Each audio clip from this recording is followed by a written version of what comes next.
Au commissariat, Aurore explique à Martin pourquoi leur opération pour piéger et arrêter Caroline Leblanc a échoué. La policière soupçonne William d'avoir fait exprès de la laisser s'enfuir. En salle d'interrogatoire, ce dernier rétorque qu'il s'est interposé entre les deux femmes armées car il a eu peur que Caroline ne tire sur son épouse. Mais Aurore ne le croit pas. Martin confirme qu'ils doivent envisager l'option selon laquelle William aurait aidé son ex à s'enfuir. Après quoi, Aurore croise Manon. Celle-ci s'excuse d'avoir été aussi dure avec elle alors que sa mère a tout fait pour protéger William quand elle a su qu'il était impliqué dans l'affaire de Drouet et de Leblanc. Peu importe ce qui l'a poussé à agir, Aurore et Manon s'accordent à dire que William a dépassé les bornes. Au même moment, Aurore reçoit un appel du procureur qui l'informe que William va être placé sous contrôle judiciaire en attendant son jugement. Swazik vient chercher William à sa sortie de garde à vue pour le raccompagner chez lui. Les deux collègues discutent, puis s'assoient sur un banc, ignorant que Caroline les observe de loin. William explique à Swazik qu'il a accepté d'aider son ex parce qu'il se sentait redevable envers elle du fait de sa dépression suite à leur séparation. Mais à présent, il regrette d'avoir pris autant de risques.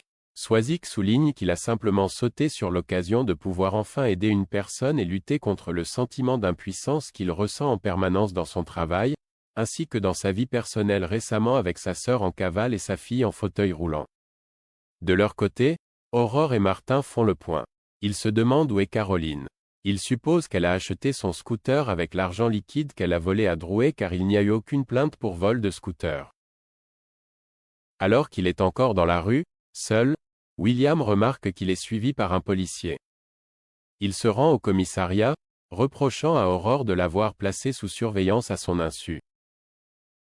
Celle-ci rétorque qu'elle se soucie de sa sécurité. Mais William a compris qu'elle ne lui faisait plus confiance. Aurore finit par le lui confirmer. Plus tard, Roxane informe Aurore et Martin que le compte bancaire de Drouet a été vidé. L'argent a été transféré sur un compte offshore en Albanie. Aurore et Martin soupçonnent Caroline d'en être la bénéficiaire. Ils comprennent qu'elle avait tout planifié depuis le début, être complice de son patron dans ses arnaques sur les assurances, puis forcer le tiroir de son bureau pour obtenir les codes d'accès de ses comptes. Là, elle a été surprise par Drouet et l'a tué avec ce qu'elle avait sous la main, en l'occurrence une agrafeuse.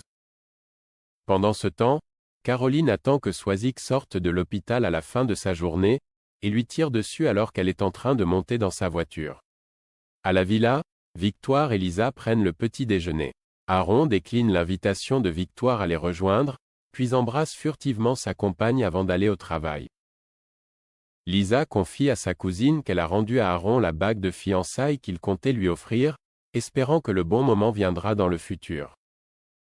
En attendant, Lisa a bien l'intention de raviver la flamme de son couple. De son côté, Aaron est interrogé par Marianne sur ses projets de déménagement. Il déclare qu'il n'a pas l'intention de partir et de fait, qu'il n'est pas sûr de rester avec Lisa. D'expérience, Marianne lui conseille toutefois de ne pas prendre de décision radicale, même s'il a encore la vie devant lui. Aaron souligne qu'il n'y a pas d'âge pour faire une belle rencontre. Mais Marianne considère Renaud comme le dernier homme de sa vie. Plus tard, Aaron profite d'une pause pour se renseigner sur les hôpitaux de Berlin. Swazik le surprend et le sonde sur ses réflexions. Aaron se sent complètement perdu car il ne se voit ni partir en Allemagne ni vivre une relation à distance avec Lisa. Swazik tente alors de lui montrer les aspects positifs de cette dernière option. À ses yeux, c'est l'occasion de réinventer leur couple et de ne plus subir les inconvénients du quotidien. En rentrant à la villa, Aaron retrouve Lisa au bord de la piscine. Celle-ci arbore un nouveau maillot de bain, puis lui demande de lui mettre de la crème solaire dans le dos. Aaron s'exécute. Lisa en profite alors pour réclamer un massage. De fil en aiguille, le couple se retrouve dans leur chambre pour partager un moment intime. Après l'amour, Aaron a néanmoins conscience que leurs problèmes ne sont pas réglés pour autant et qu'ils doivent avoir une vraie discussion. Lisa lui suggère de la reporter pour profiter de l'instant. Chez les Roussel, Audrey donne ses dernières recommandations à Jordan et Lizzie avant d'aller travailler, lancer une machine et réveiller Jack et Ryan avant midi. Une fois leur mère partie, Lizzie estime que c'est à son frère de s'y coller. En effet, elle lui reproche de se confier à elle uniquement quand il va mal.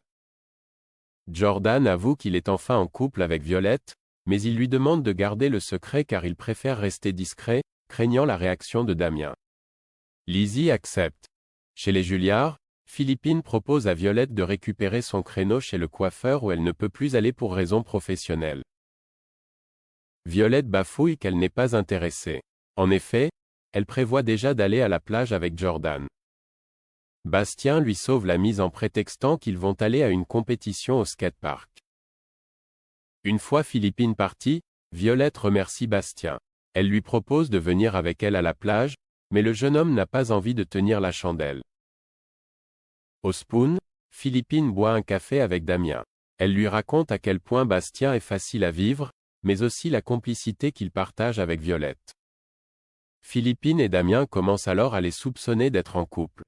À la plage, Violette avoue à Jordan qu'elle trouve la situation d'autant plus excitante qu'ils doivent se cacher. Le jeune avoue qu'il a parlé de leur relation à Lizzie, mais que cette dernière a accepté de garder le secret.